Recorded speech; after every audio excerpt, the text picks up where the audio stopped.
where you'd start with the Rutherford. The time constraint was big with the daylight. Obviously, in the winter, we don't have a whole lot of daylight to work with. Only having 2 machines also made for a bit of a challenge. So we showed up there the morning at around, 8:30, 9 o'clock. And our plan was to be, taking off and shuttling people up by 9 a.m. And one of the vans kind of went off track, and we were behind by an hour before, like right from the get-go.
I misjudged the distance of how far it was to the cabin up the Rutherford.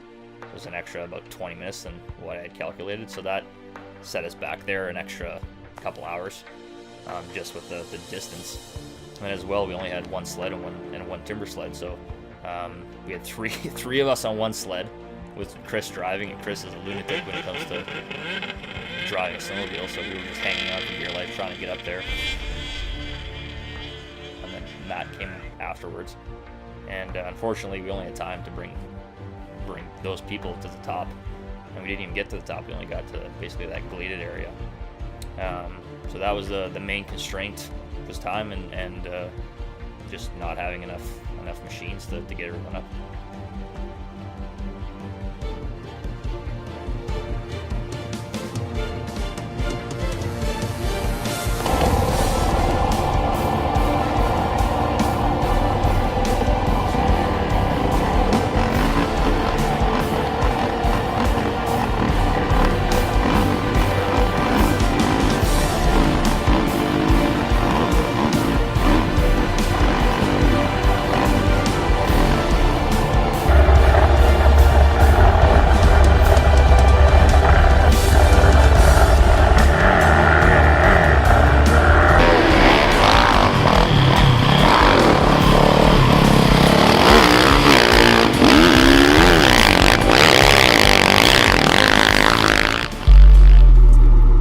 First couple hours we thought that we were still going up, so we were a little optimistic, and then after a couple hours had passed, then I figured I should probably take my gear off because I don't think they're coming back for us.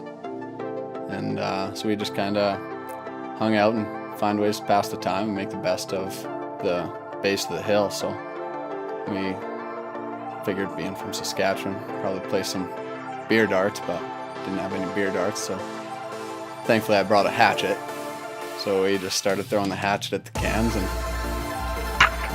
crushed a couple moose knuckles, and then me and Jordan got the idea to just kind of start exploring. So like a couple of adolescent boys, we just started walking around and found a little bridge for the train and started crawling through that, and crawled across and through that and through the right above the creek that was flowing right there. So kind of got a different take on the scenery that was there.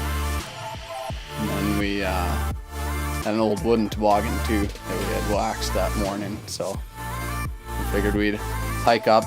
So we started going up for about 10-15 minutes, and then finally figured that we were at where we wanted to be, so hopped on the sled and slid down a little bit of this mountain on a nice old wood sled that was waxed, freshly waxed. So just kind of made the best of the time that we had there.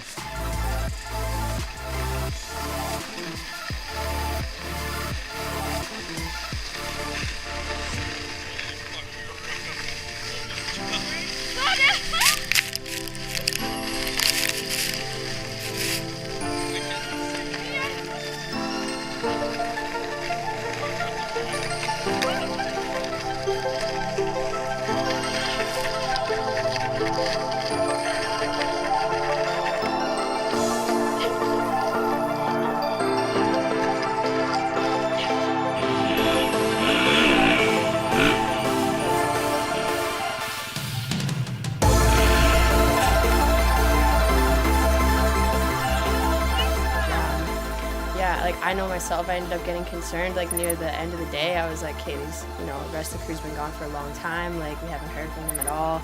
We thought you guys were going to be coming down like way more regularly, so we weren't really sure what was going on. And yeah, I was just really like relieved when Sean came down and said everything was cool. So yeah, that was good.